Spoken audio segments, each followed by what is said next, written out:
Welcome to our special series on the James Bond films, the 007 Briefings. I'm Intelligence Officer Wiz, and with me is my Weapons Officer.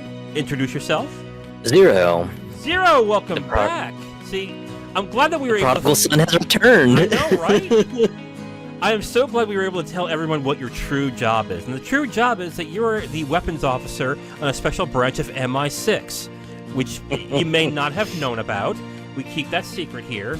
We're here today to discuss the various exploits and adventures of one James Bond, codenamed 007. And we're going to start with his first mission today, and that is what, Zero? Dr. No. Dr. No. Zero, before we get started, why don't you clue us in on what is your experience with the Bond films? I've pretty much watched most of the Bond films. There are a few of the older ones that I have not watched, but when I was a kid, my dad really loved the Bond films. It was just one of the things that he would just go, all right, boy, I've got the new Bond film from the rental shop, so we're going to watch it. And it's like, okay, Dad. What's a honey rider? It's like, you'll find out later, son. I got started with Bond around when Brosnan was Bond, in around the 90s. And I gotta be quite honest, I didn't get the appeal. Like right away, I was like, okay, I guess this is kind of corny, and there's a lot of hot women. That's cool, I guess.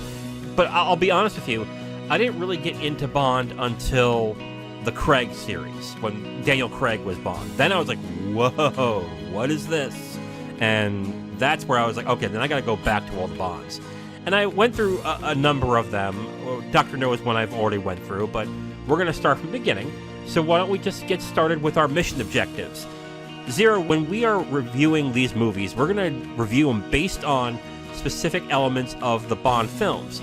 James Bond films has a lot of different formulas and different things that they do in the films or that are very similar. So we're just going to go by different categories. And that is, how was Bond? How is the villain? The Bond girl? The action? Spycraft? Sex appeal, which will be interesting, and the theme song, which every one of them has a theme song. So why don't we get started, Zero? We're going to get started with the first thing, which is what we think of Bond. Of course, James Bond is played by Sean Connery in Dr. No. He is considered by many to be the best Bond because he was the first and he was the one that started it all. Tell me, what are your thoughts of seeing Sean Connery in the role for the first time? He's kind of a man's man. He is classy, debonair, and he is also very, very witty. I was a little surprised in this movie because the thing with Connery that I hear more from people who like James Bond films is he's rugged, he's rough, he's a violent person, but he's also suave and sophisticated. He's this ultimate mix of different types of men, either the classy gentleman or the rugged individualist who will take things into his own hands. But in this movie, he's more, I guess, classy in this way. He's not as much of a violent thug as he would be in most films. Just kind of surprising. So you definitely see in this film why Bond has to be so charming, because Connery was very charming in this movie. I think that's the biggest thing about him that I want to get across is the number one thing about Bond is that he is charming as hell, especially Connery in this role. And I think that's why a lot of people gravitate towards him as the best Bond, because he's easily the most likable, even though he does, some questionable things. A couple questions that I have then. Did the Scottish accent bother you? Not really. If anything, I thought it was kind of charming and everything, because especially with the opening scene where you just kind of see him in kind of a French gambling parlor playing Baccarat, I was just like, yep, classy Sean Connery right there. Oh yeah, and it's interesting seeing him and then seeing what he became later on, which is this rough, rugged, kind of just like almost ordinary old man. Like, it's really interesting to see those two apart from each other. The classiness, I think, is what sticks out here. I will say, though, when he becomes violent, when he does the hand-to-hand fighting, I don't buy it as much.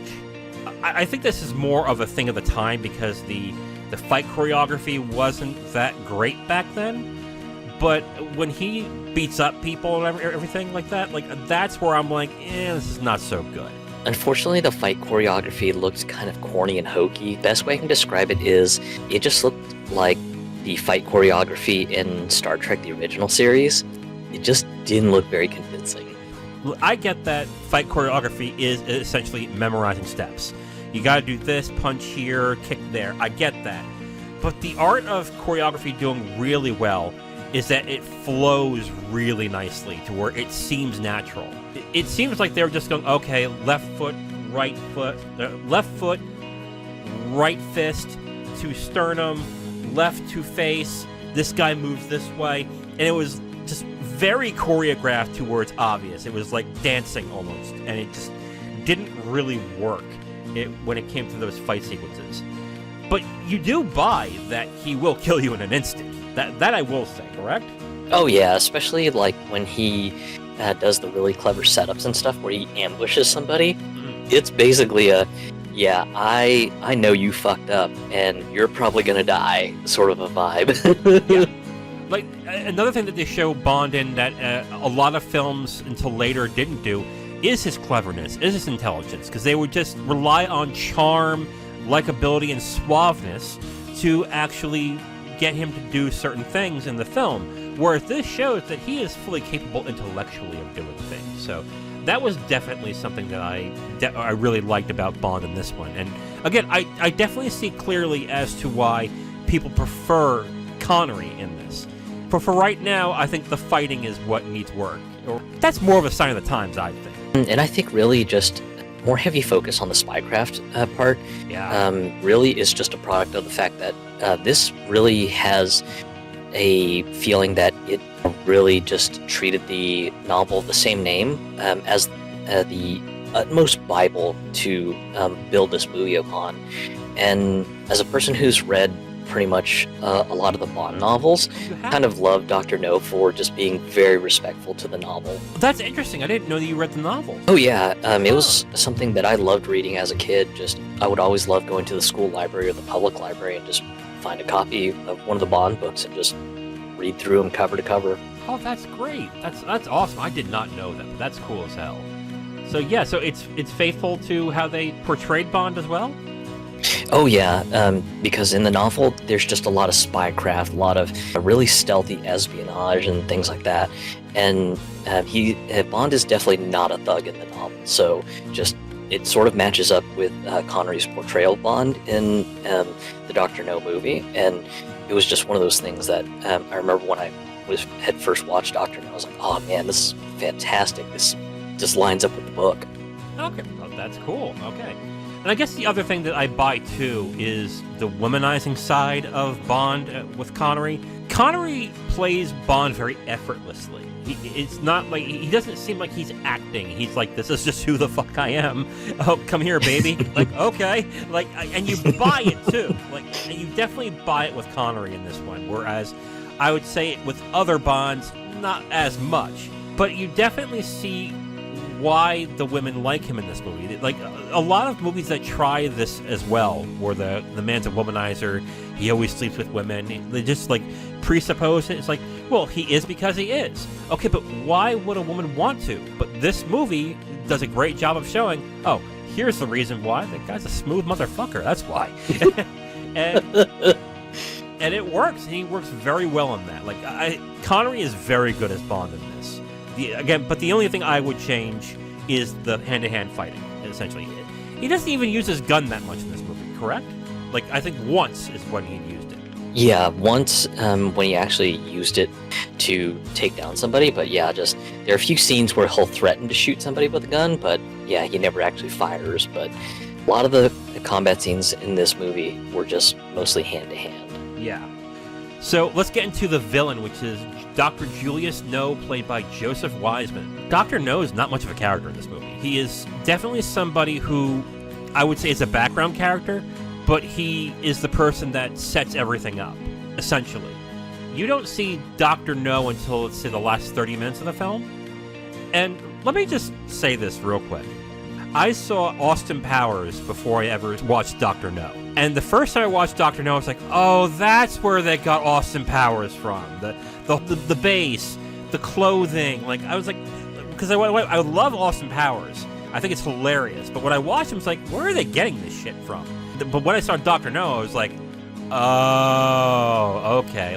Like the way Dr. Evil is compared to Dr. No, they're very similar. My issue, maybe is because I saw Dr. Evil first, is that Dr. No seems pretty goofy for a villain. With the gloves and the stiffness.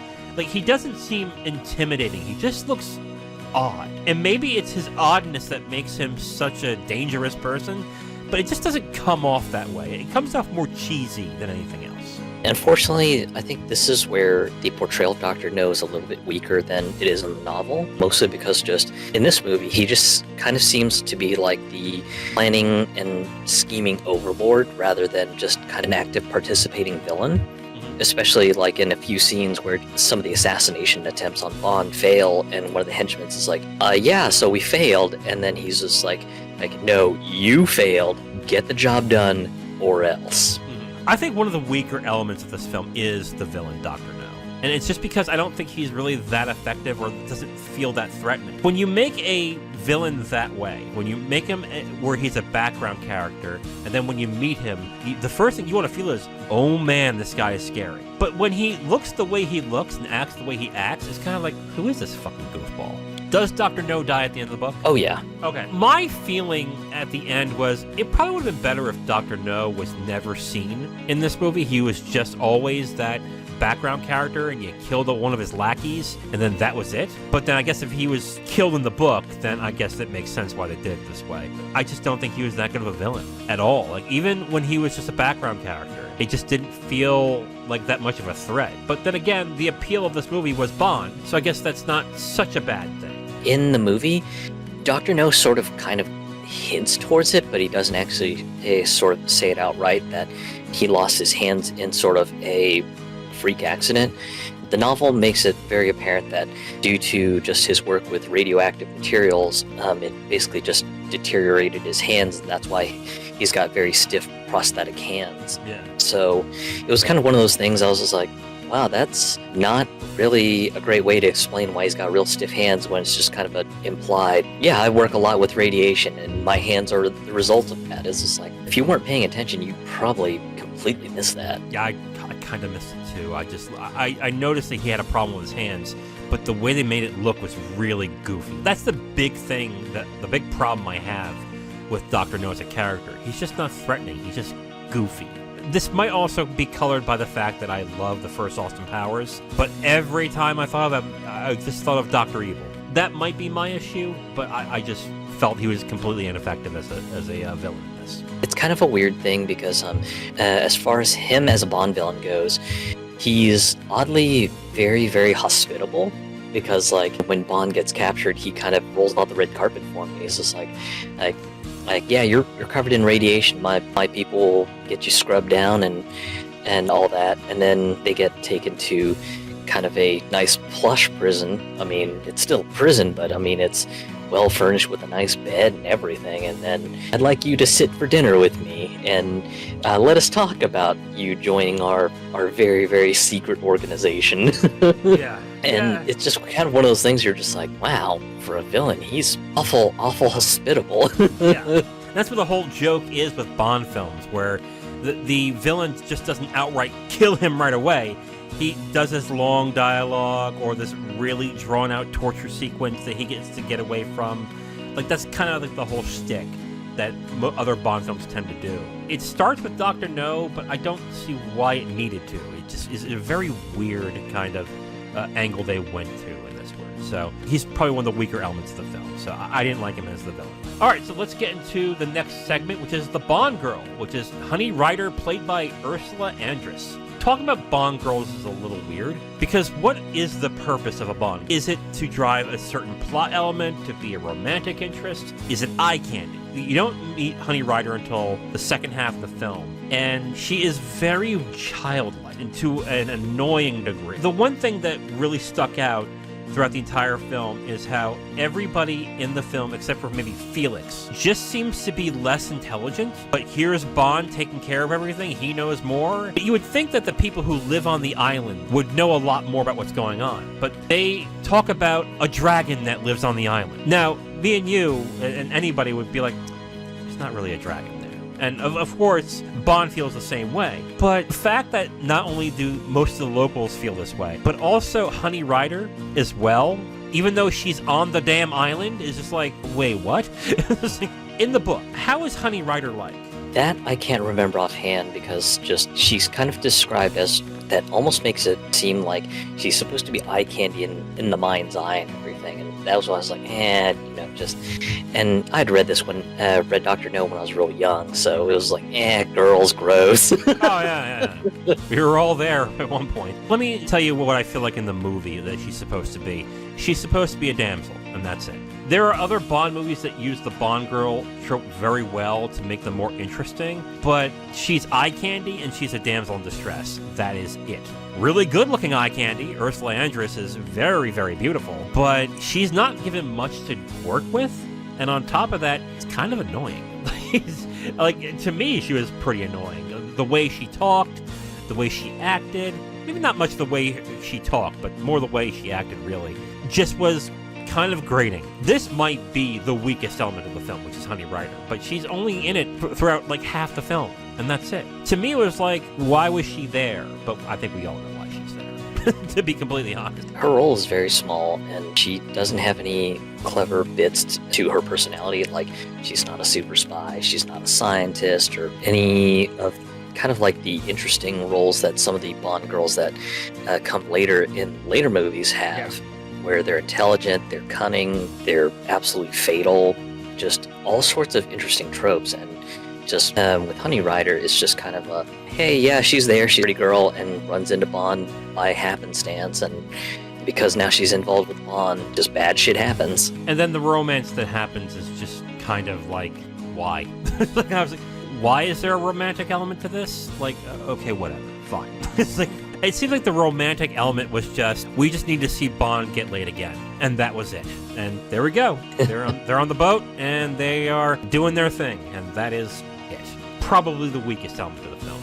Let's get to the action. There's not much action in this movie. Would you agree with that? There's like one time where a gun is used, and there is a car chase scene, and then there is a fight. And that's really it. The rest of it is just Spycraft. Unfortunately, the car scenes are a little bit weird, because I know it's an older film technique and everything, but in some of the car chase scenes, it'll transition from like an actual recorded car chase scene, and then it'll be Bond with a green screen behind. Yeah. And it just looks so bad in modern context.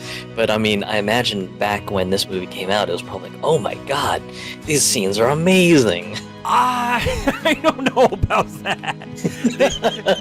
They were doing those types of projection scenes from the 30s, I would say. I remember It Happened One Night had a scene like that. It was just cheaper to make them that way. Yeah, I agree with you. Like, it is a thing of its time, but looking back at it, it is kind of corny in a way, so the driving sequences are not great. We talked about the hand-to-hand sequences. They're not good either. Gunplay isn't used all that much. But again, I think it's unfortunate, but action didn't really become a big thing with Bond until, I would say, later on. Probably maybe not the next movie we're going to watch, but probably with Goldfinger. I guess it's not too much of a surprise, but I guess because of how Bond films are made nowadays, they're very heavy on the action. The last couple of Bond films had very extravagant action sequences set in like beautiful locales and done with huge space. So I guess to find that this movie doesn't have much at all is interesting, but weird. It's passable, but it's not the main focus, which I think is a good thing. Oh yeah, definitely. I just completely love the Spycraft in here. Yes. No complex gadgets, just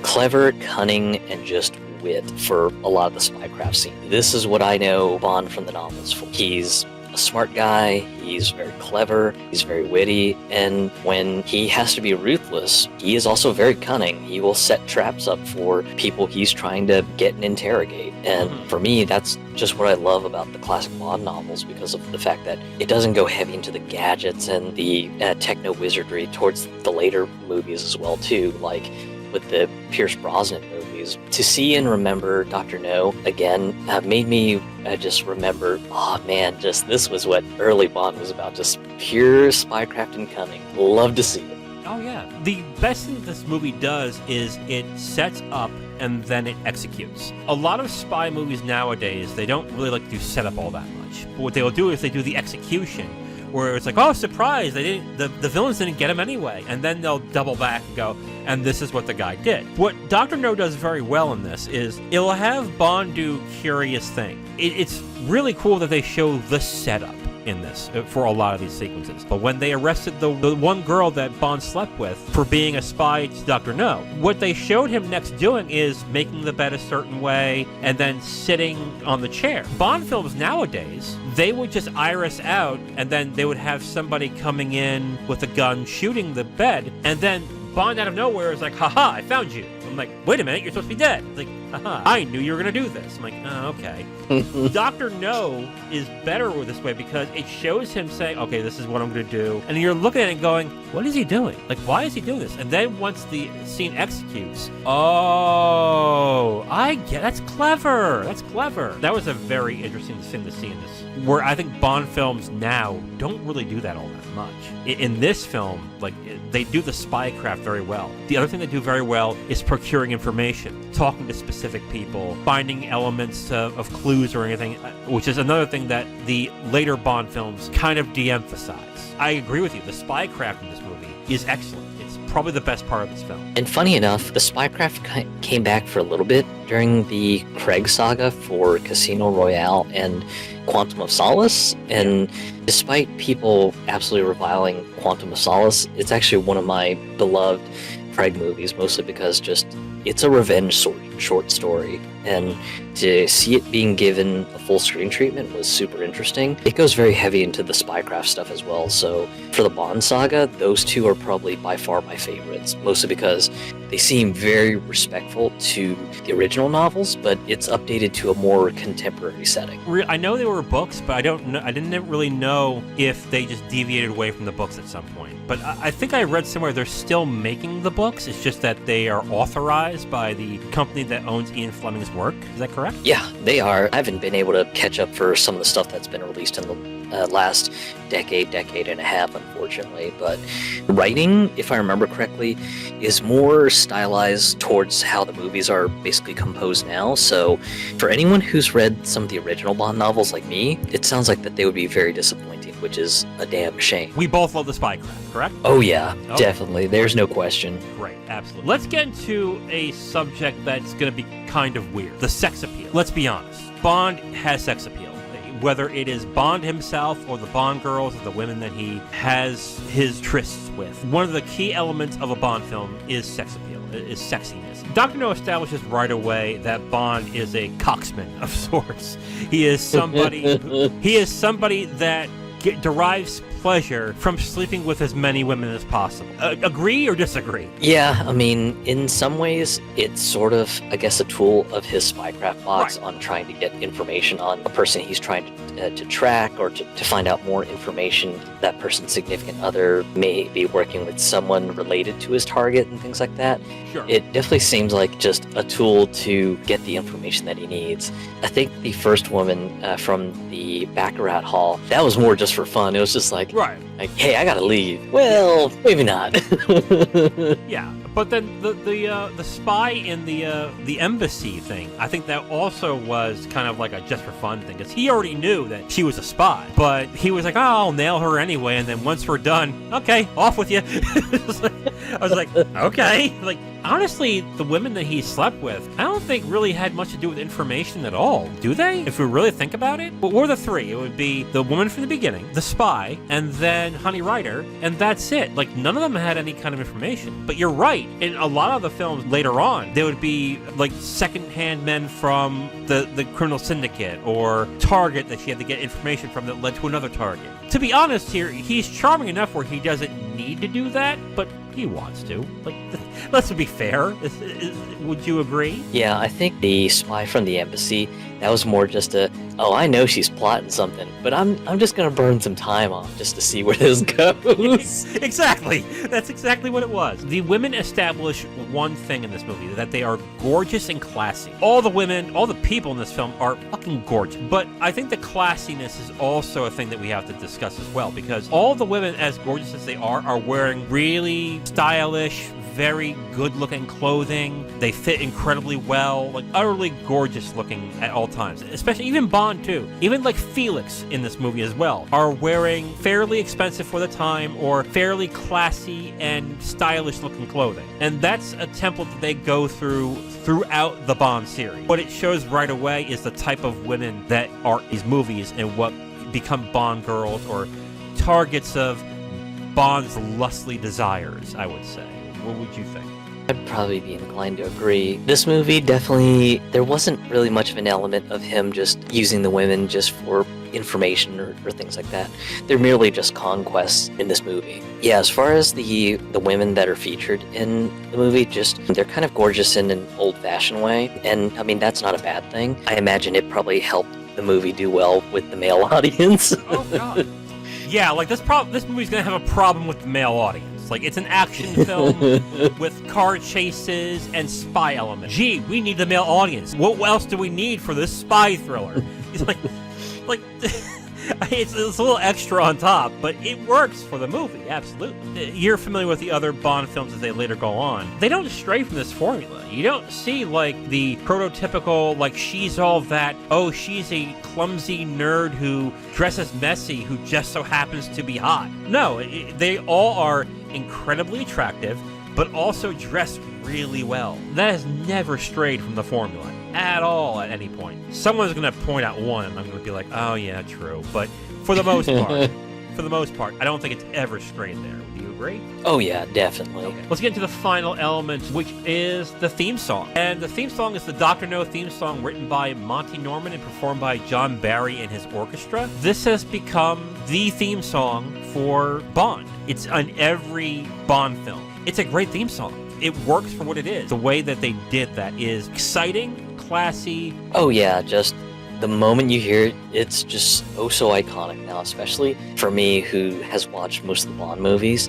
I still remember the first time when I watched Dr. No, and that was literally the first Bond movie I watched with my dad. My God, when the theme comes on, you're just like, oh man, this is gonna be good.